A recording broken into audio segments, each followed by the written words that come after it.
2, 1.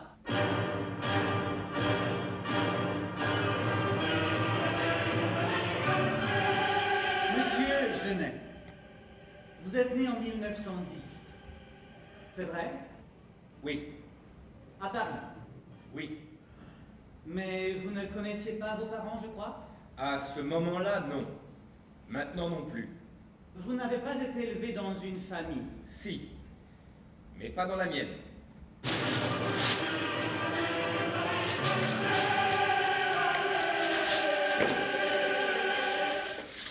Monsieur Genet, on dit que c'est plus ou moins par hasard que vous trouviez à Beyrouth, au moment des massacres de Sabra et Shatila.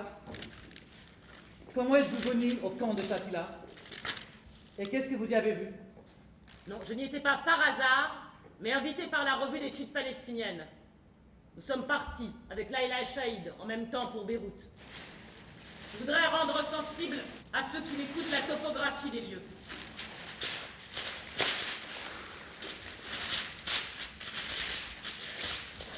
L'ouverture, qui se trouve en face de l'hôpital de Akka, était fermée par des chars Merkeba, donc israéliens.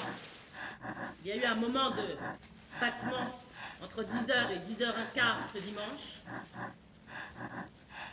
au moment où l'armée israélienne faisait la passation des pouvoirs avec l'armée libanaise qui m'a permis d'entrer.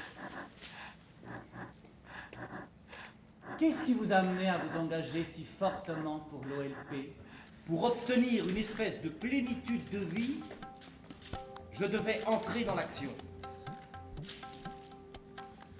Vous avez cité, d'après ce que j'ai pu comprendre, les Panthères Noires, la fraction armée rouge allemande et les Palestiniens.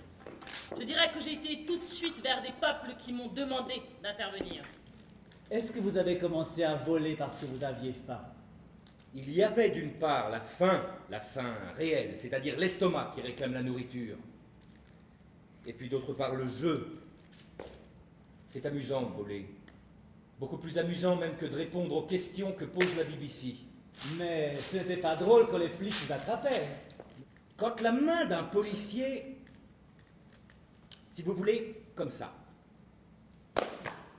Ça, je savais ce que ça voulait dire. Pendant la période de l'occupation, étiez-vous heureux de la présence des Allemands en France? Ravi. Ravi, j'étais ravi. Je détestais tellement, et encore maintenant tellement la France, que j'étais ravi que l'armée française soit battue. Elle était battue par les Allemands, elle était battue par Hitler, j'étais très content. Quand vous étiez au Liban la dernière, est-ce que vous ne vous êtes pas parfois senti comme un spectateur, tout en y étant pour une revue palestinienne? Puisqu'au sens le plus strict, ce n'était pas votre combat dont vous étiez le témoin. Après tout, vous n'êtes pas palestinien. Eh bien justement, je vais préciser. Ce que j'éprouve maintenant, et ce que j'éprouvais presque le jour même, c'est que ce peuple était le premier dans le monde arabe qui ait un rapport avec soi-même, un rapport moderne. Et sa révolte était moderne. Vous croyez que l'homme est toujours seul? L'homme, je ne sais pas, je ne veux pas généraliser, mais moi, oui. Cela vous a angoissé? Ah, pas du tout. Ce qui m'angoisserait, ce serait qu'il n'y ait pas de distance entre vous et moi. J'ai fait un rêve cette nuit. J'ai rêvé que les spectateurs de cette petite pièce se révolteraient. Ils n'ont jamais droit à la parole. Comment ça se fait?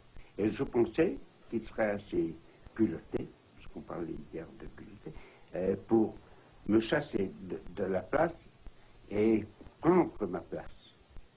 Mais néanmoins, ils ne bougent pas. Pouvez-vous leur demander comment ils expliquent ça? Salam alaikum. Bonsoir.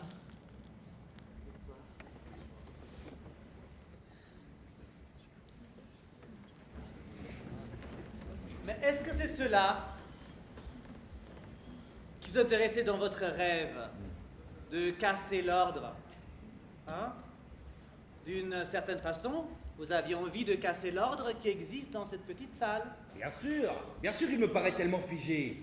Je suis tout seul ici, et devant moi, il y a 1, 2, 3, 4, 5, 6 personnes. Évidemment que j'ai envie de casser l'ordre, et c'est pour ça qu'hier, je vous ai demandé de venir ici, bien sûr. Et si en ce moment j'ai des éclats de voix, c'est que je suis en train d'entrer dans la norme.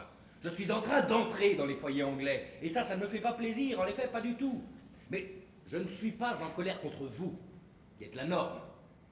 Je suis en colère contre moi, qui ai accepté de venir ici, et ça ne me fait pas plaisir, en effet, pas du tout. Posez-moi des questions. Puisque le système veut que je sois celui qu'on interroge.